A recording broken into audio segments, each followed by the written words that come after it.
Okay, let's talk briefly about abstracts.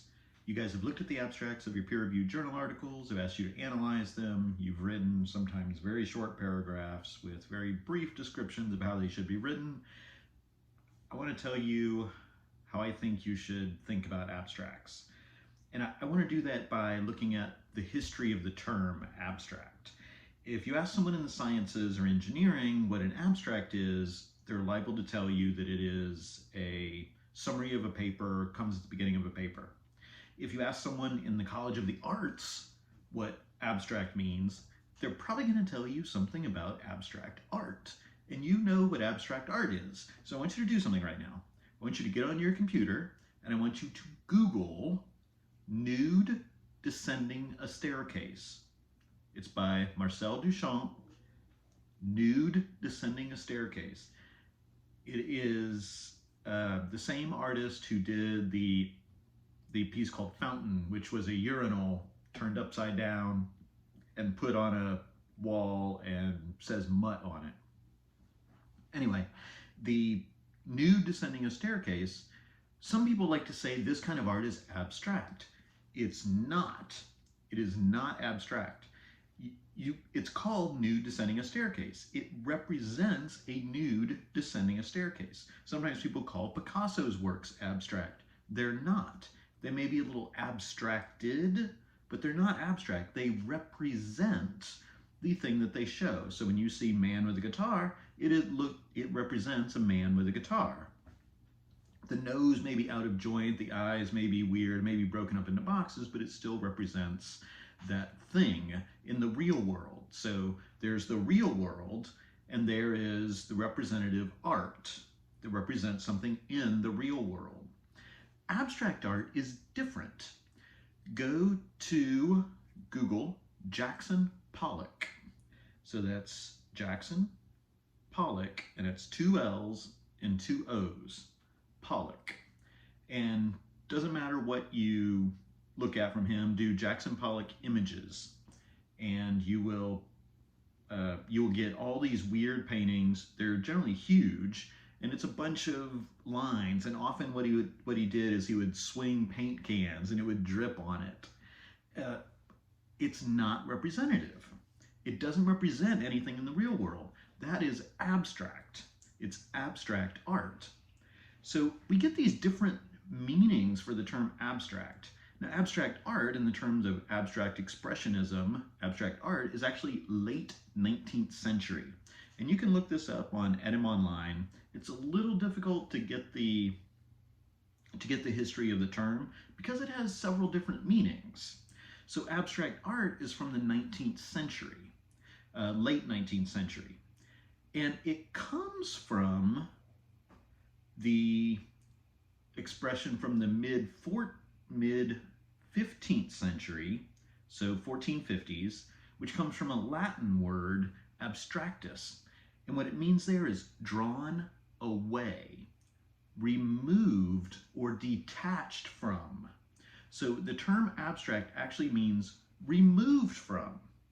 So now you can start to see, oh, that's where abstract art gets it. It's not representative. It is removed from reality. It's no longer representative like most art, especially painting, which was representative of something in the real world. Abstract art is not.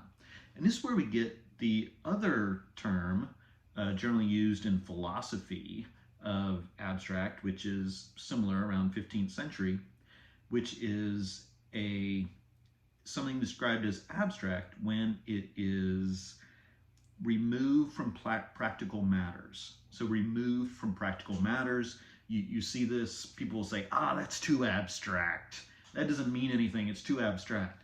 What they mean is it's not practical, it's removed, it's no longer representative, okay? In the same way that the art is no longer representative.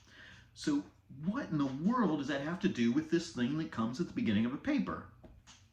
That's a slightly newer definition. It's still late 15th century, I think. I don't remember the exact dates, but it has the same idea that the abstract, the summary at the beginning of a document is removed from the document. It's not actually a part of the document. It should stand alone. It should stand alone. So the abstract is meant to be, if I was going to define it, it would be a complete summary of a document. And it's always of a document. It's not of a project. You could have an abstract of a project, but that would be different from the abstract of a proposal or the abstract of a progress report or the abstract of a recommendation report, for example. So in a proposal, what are the main things someone wants to know?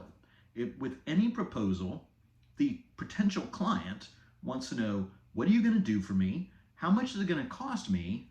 And how long is it going to take you to get it done? And what are going to be the results of this? Okay, so those 4 things, you're going to want to know what exactly they're going to do and how it's going to work, and how much it's going to cost, and are they going to be able to get it done in the time that you need it? Those 4 things. But a final report, it's done. We know what you're going to do for me. What we want to know now is, how did it work? Okay, what did you do and how does it work? How did it work? Or how does it, depending if it's design or experiment. So the focus of the abstract changes by the document, because this is a complete summary of a document, not just of a project. And by complete summary, it's not an introduction. Now, some people think, especially in the humanities, you talk to your humanities friends, they might think an abstract is more like an introduction. In the sciences and engineering, it is not. It's a complete summary of the document. What that means is it goes into the results. And there are 2 different kinds of abstracts. One is called descriptive, and what that is it's basically a table of contents in paragraph form. First, I describe the problem. Next, this paper goes into the methodology before finally concluding with the results.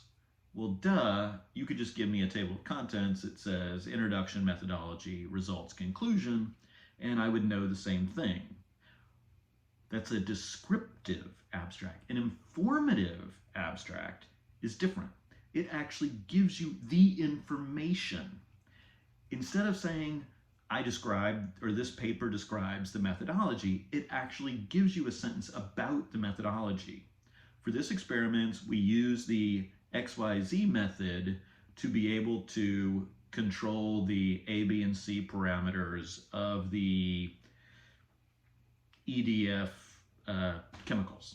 Okay, so they're actually describing the methodology. Now, it may only be 1 sentence, but they would do the same thing for the results. What did the results say? It can actually give numbers. Look through more abstracts. You will see that they often give data. Not a lot, just like 1 piece. The results may only be 2 sentences, but generally it is the longest part of the abstract. So if I were going to give advice to people about how to write abstracts, it's go through the entire document, pick out the most important things. So if you've got a section in the document, it should probably be mentioned in the abstract because it's important enough to have its own section. So if it follows the IMRD format, introduction, methodology, results, discussion, then it should have something about the introduction. Why are you doing it? The methods. How did you do it? The results. What did you learn from it? And discussion more about the what did you learn? What does it mean?